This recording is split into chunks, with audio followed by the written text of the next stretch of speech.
বাংলাদেশি বংশোদ্ভূত British MP রূপা হকের পদত্যাগের দাবিতে ব্রিটিশ পার্লামেন্টের সামনে বিক্ষোভ সমাবেশ হয়েছে। আমরা বাংলাদেশি ব্যানারে আয়োজিত এই সমাবেশে বিপুল সংখ্যক প্রবাসী বাংলাদেশি অংশ নেন। চিফ রিপোর্টার চৌধুরী মুরাদের রিপোর্টে বিস্তারিত। বাংলাদেশি বংশোদ্ভূত ব্রিটিশ পার্লামেন্টারিয়ান রূপা হকের পদত্যাগের দাবিতে ব্রিটিশ পার্লামেন্টের সম্মুখে বিক্ষোভ সমাবেশ অনুষ্ঠিত হয়েছে। অবগত আছেন যে আমাদের ব্রিটিশ এমপি রূপা হক 4 জানুয়ারি তারিখে তিনি বাংলাদেশে গিয়েছিলেন এবং বাংলাদেশে 2500 ভিকটিম ফ্যামিলি চান মাইনরিটি, ওনাদের সাথে দেখা করেন নাই।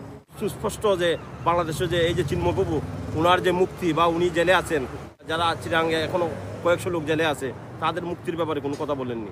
তিনি যা বলেছেন আমরা এটার তীব্র প্রতিবাদ জানাই এবং এগুলো ভিত্তিহীন এবং উনি বায়াস্ট হয়ে এই বক্তব্য দিয়েছেন। এই দেশের এমপি রূপা হক তিনি কিন্তু বাঙালি, উনি সংখ্যালঘু দেখেন না, উনি বাংলাদেশের অবস্থান আজকে কিছুই দেখতে পাচ্ছেন না। আমি এর প্রতিবাদ জানাচ্ছি। আমরা রূপা হকের পদত্যাগ দাবি করি, যিনি মিথ্যা রিপোর্ট দিয়ে ব্রিটিশ পার্লামেন্টকে বিভ্রান্ত করেছেন। আর এই যে উনি আছেন ওর স্টেপ ডাউনের জন্য আমরা দাবি জানাচ্ছি। বাংলাদেশের অবস্থা খুব শোচনীয়। আমি এই রূপা হক পার্লামেন্টে যে বক্তব্য দিয়েছেন সেই বক্তব্যের বিরুদ্ধে আমি প্রতিবাদ করছি এবং রূপা হকের পদত্যাগ দাবি করছি। আমরা সাধারণত এখানে সমবেত হয়েছি ব্রিটিশ সাংসদ রূপা হকের পদত্যাগের জন্য। একের পর এক নির্যাতন হইতেছে, এমনকি চিন্ময় বাবু সহ অসংখ্য হিন্দু মাইনরিটিরা এখনো জেল জুলুম অত্যাচারিত হয়েছে।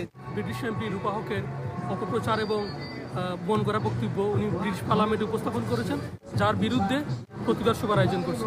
আমরা বাংলাদেশি ব্যানারে প্রবাসী বাংলাদেশিরা ব্রিটিশ পার্লামেন্টে বাংলাদেশকে নিয়ে রূপা হক সম্প্রতি বাংলাদেশে ভিজিটকালে তিনি মন্তব্য করেছেন এবং সেই বিষয়টি ব্রিটিশ পার্লামেন্টে উত্থাপন করে সাম্প্রদায়িক এবং অসত্য বলে বাংলাদেশি প্রবাসীরা এর প্রতিবাদ জানিয়ে তার পদত্যাগ দাবি করেছেন। ব্রিটিশ পার্লামেন্টের সম্মুখ থেকে চৌধুরী মুরাদ, আইএনটিভি নিউজ, লন্ডন।